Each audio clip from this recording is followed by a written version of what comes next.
Right, so I've got like 8 minutes to do this, so I'm gonna make this like really fast. Yeah. So this, I don't know what's going on. I'm not about to spend $1,000 on a smartboard to make this look professional. So, you know what? I thought the dress code would, cover that.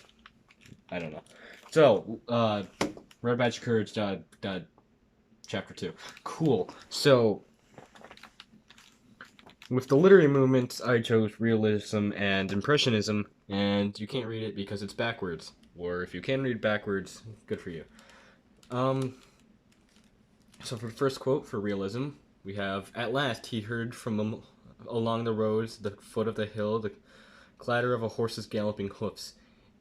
It must be the coming of orders. He bent forward, scarce breathing. The exciting clickety click as it grew louder and louder seemed to be beating on his soul."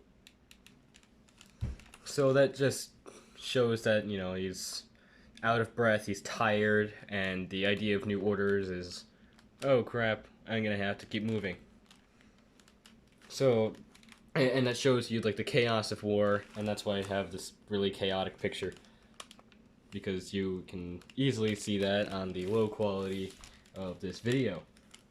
And in Impressionism, we have, "His emotions made him feel strange in the presence of men who talked excitedly of a prospective battle, as of a drama they were about to witness, with nothing but eagerness and curiosity apparent in their faces. It was often that he suspected them to be liars."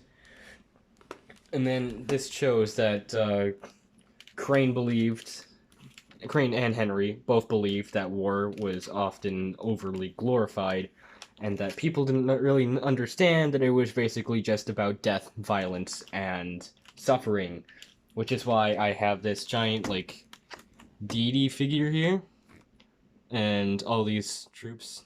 I mean, not all of these are, like, Civil War pictures, because, Google blocks, like, half of the things I need to use, but it works anyway. It's like a World War I photo, I think.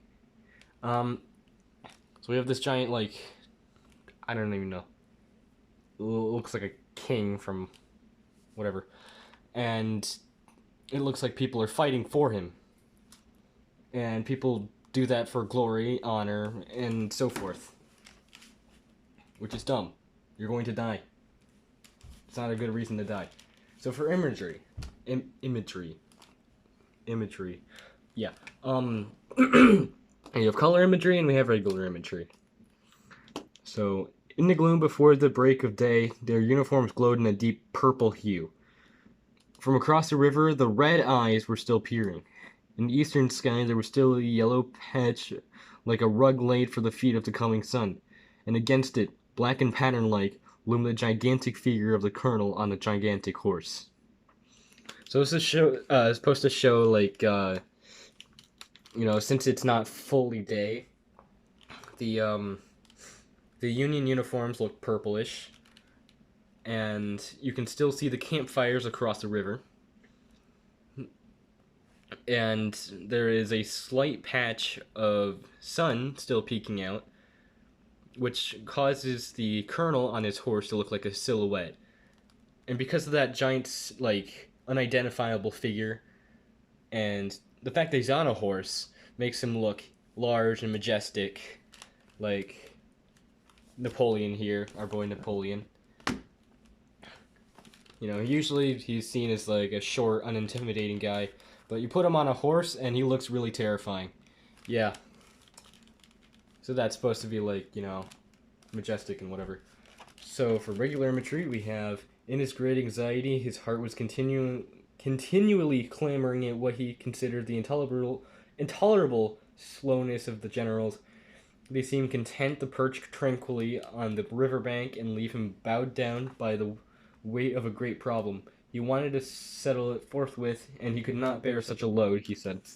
So this is talking about, like, the anticipation of, like, when the fighting's gonna start. And so I have this picture of, like, all these... The lighting is killing me. All these soldiers just sitting by a campfire at night, just not really caring about, that, they might get shot at in a second or two. And, basically just people sitting around doing nothing, and some of them are, like, extra jittery, waiting for the conflict to start. And then for monsters, that's my symbolism.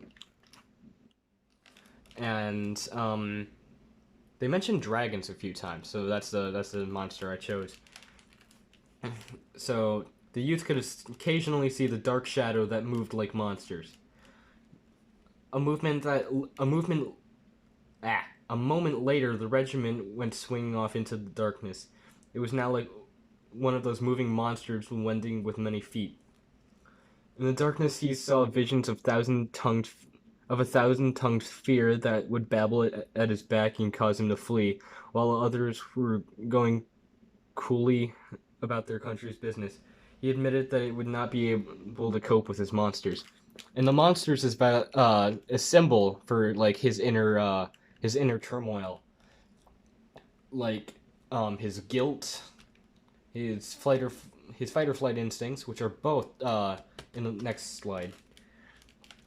So we have this this image right here, which kind of depicts like it's about shell shock apparently, but you know it works for my thing because it looks like these demons are coming after him, and shows like inner monsters and whatever that he's got to fight.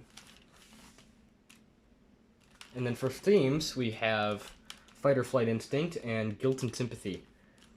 So lots of good enough men have thought they were going to do great things before the fight, but when the time come, they skedaddled. That's talking about like, you know, people think that they're tough. It's like, oh, I'm gonna charge right up front. I'm gonna do all this super like epic things. But when the time comes, they just run away because, you know, their fight or flight instincts kicked in, and they decided, screw this, I'm out of here. So that's why we have this guy who's deserting. And that actually was a Civil War picture, which I was surprised I actually got. And then guilt and sympathy. He tried to see if, like, other people in his regiment felt the same way he did about running away. And he kept on feeling guilty about running away from his problems. He saw that with running away from the first battle, running away from the tattered man, and with, like, the squirrel that he threw nuts at to make it run away.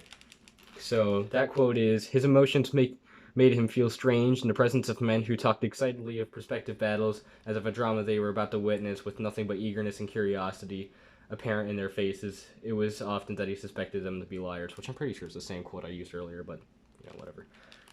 So we have this very interesting photo here. You can't really see it well on the thing, but you can see that they're intaking this guilt, and there's like this demon forming inside them, and all these people have their heads hung really low, so they look guilty. And yeah, that's it. Okay, and then here's my works cited page. Yeah, okay, cool. So, I have no idea if I've done that well enough, but you know what, I've done this all within like 8 hours, so, you know, cool.